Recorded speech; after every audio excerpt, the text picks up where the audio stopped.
Hi. How are you? How's your Saturday going? You know how mine's going? It's alright, I can't complain really. So, I've been saying that we're going to make this whole Saturday or Sunday video thing happen more often.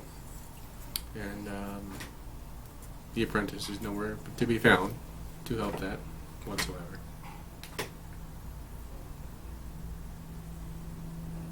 There are lights in here?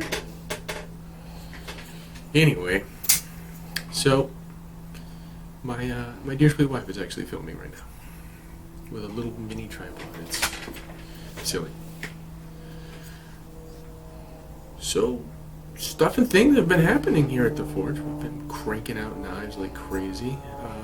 In the last video, we were looking at parts for the AFYs. Now the AFYs are basically gone to all their dealers. If you're curious about them and want one, there are still some people who have them. I know Blade Junkie still has some. Probably Knife Center's just now getting theirs in. This is one of the special ones. It's got a zirconium bolster. Or is it an inlay? I was actually talking with Tony Rowe at North to South Knives this morning, and I sent them one with Timascus as the bolster inlay and a Timascus clip, and he goes, "What do I call this, Elliot? Because it's not really a bolster, because it's really like an inlay." I'm like, "Just call it a bolster inlay." Look at that, we coined a term. How fun. So, yeah, figured I'd show you one of these ones. They came out pretty good.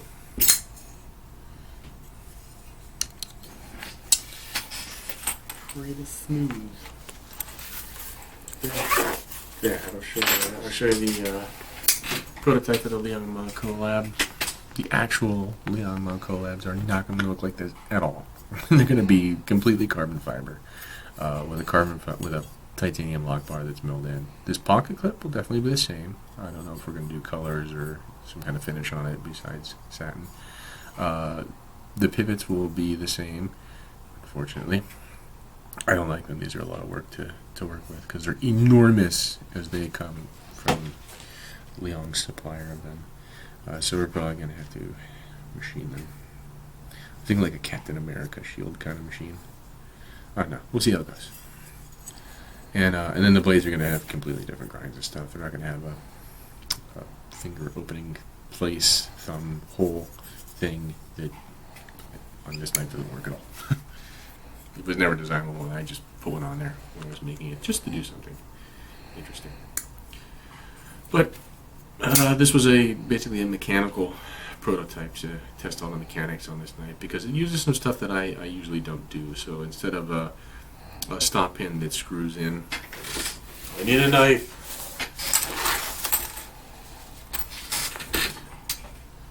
A stop pin that bolts in, which I have used from the beginning and will continue to use. I really like it. It adds another point of stability and dimensional control up by the pivot, which is unrelated to the pivot and the pivot's tightness. So I've always thought it was a way to make a really nice stable knife. And so the Leon mod does not have that. There's no room to secure the stop pin in. So it's still actually the same stop pins that I always use. They're shouldered and they fit in the titanium. Or in the case of the actual run, they'll be carbon fiber. So it should fit in there. But I wanted to make sure that it works and it's not too wobbly and stuff. And it is a little bit more, there's a little bit more move in there that almost nobody else but me would notice, but it's there. So, but this passes the test. It works. It functions pretty well. I mean, I've got the D10 on this pretty tight. It's been set for Elliot, so. But it's a nice design. You know, when Leon showed it to me and said, "Hey, I want you to do this," I was like, "Okay," because I thought it was a cool knife. I actually hope that we actually get to do another knife sometime in the near future. Like we've had discussions about doing the Tempest. And the last person to do a Tempest was Jeremy Marsh. The last person to do a Vantage was actually Alan Olishewitz. So, no pressure. That's right. I'll work well under pressure. Mostly.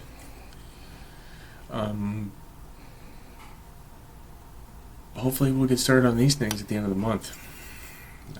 Right now, we're working on other things.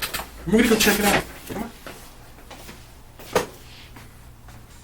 Yeah, get your cup. There you go. Good job. Oh, so that's the thing. Blades for the ferruxes came back from Waterjet. And some other things.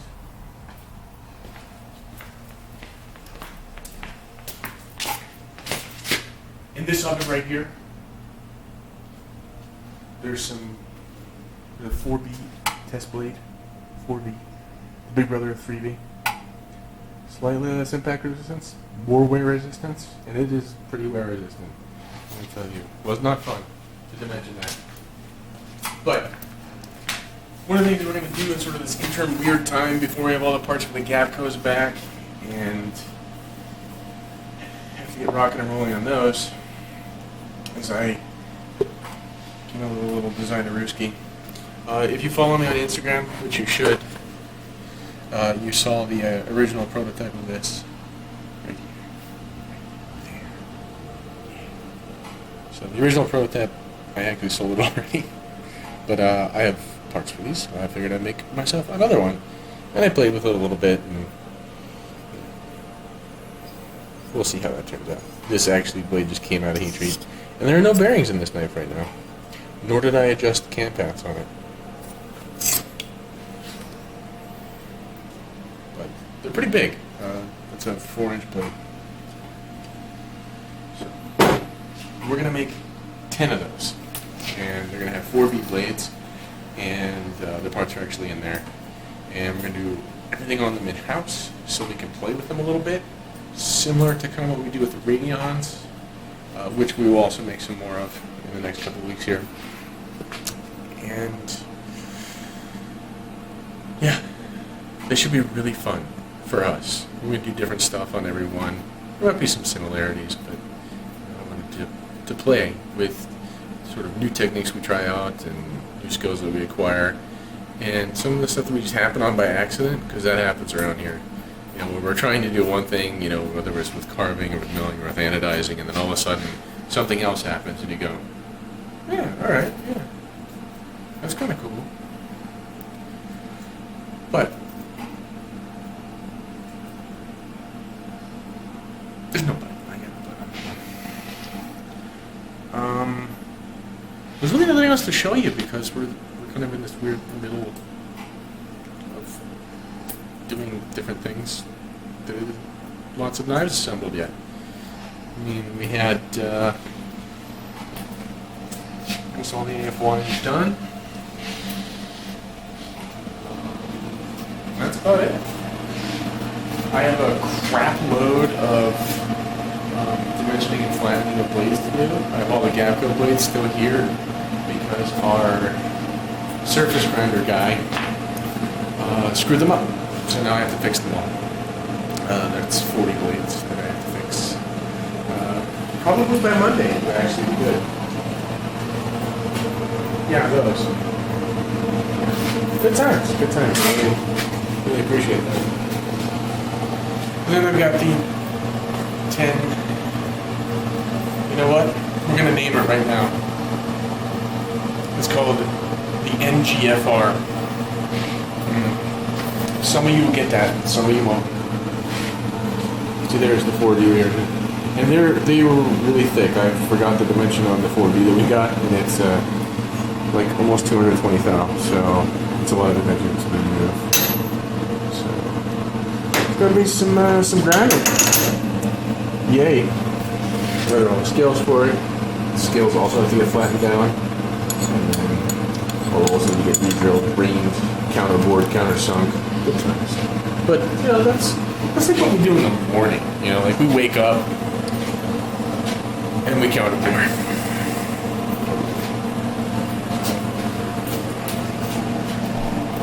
It's like a little drill. It's adorable. actually has been really nice. That's the one we used to set defense. And good little drill. Can't complain too much about it. Okay, well I could. Here, I made this little goofy knife. I don't know what it is. I keep trying to make little knives. One of these days, I'm going to have a cool little knife. This one's got things that I don't like about it. So, don't even ask, because you're not getting it.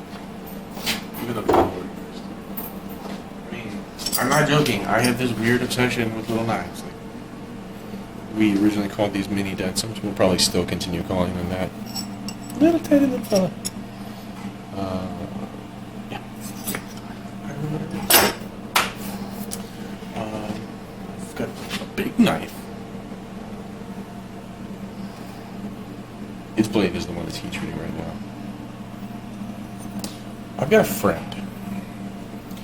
Well, okay, I have more than one friend. But I've got this one friend in particular, and he is giant. Like, I'm big. I'm 6'5". He's 6'7". And he's got really giant. Like, I have big, huge hands, so they make most knives that are fairly large look small. This man makes giant knives look small. So, like the BAK, we haven't had money. The BAK is not a small knife. His giant hand makes this knife handle disappear, and the BAKs have pretty generous handles on them. So, he's been bugging me for a knife for I don't know, like 4 or 5 years. And I finally was like, alright, fine, I'll make you a stupid knife. And so he's got a giant knife, because he's a giant man. I'll try and make sure I get pictures of him holding it, so you can see what I'm talking about. But it's special. He is special.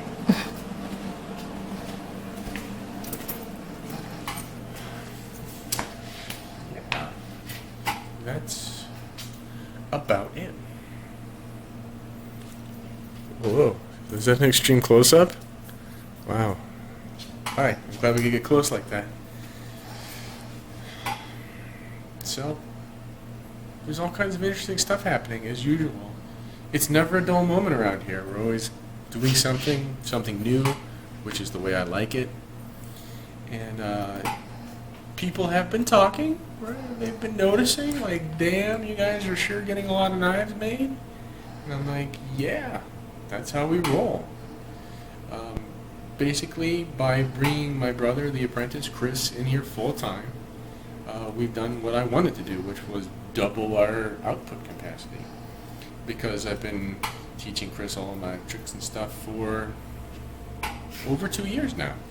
I mean, he used to come hang out on the weekends in the garage. And so, my goal with him was to create another version of me. And he's pretty close to that. The only thing he can't do right now is grind.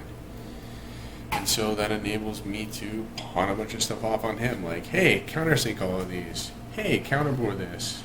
Hey, make me a log insert, because I don't want to. And so we have a nice workflow going on in here between the two of us. And we are brothers, so that kind of helps too. And often, I don't even have to speak. I just stick out my hand, and he puts, like, the right part in it, or the right tool. It's nice. It's like having a robot, sort of. But anyway, things are going to continue to get even more interesting here as we're proceeding through some collaboration knives, right? Obviously, Gavco, Leon Ma, possible one with Brian Feldholter if he wants to do it.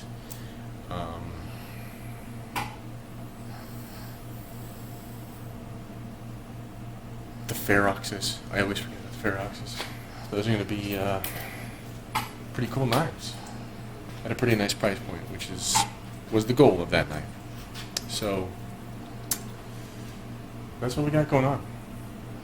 And hopefully by next weekend when we do another video, which I'm going to really try to do. I know I've said it for years. I'm only going to try and make at least one video a week. I think we're going to actually pull it off this time. It's going to be a fixture in what we do on the weekends, and we'll show you all the stuff that's happening during the week, because a lot happens during the week. Again, if you don't follow me on Instagram, you should. It's ferrumforgekw. And yeah, then you get to see all the stuff that we remember and take pictures of. Because we make a lot of knives here now. And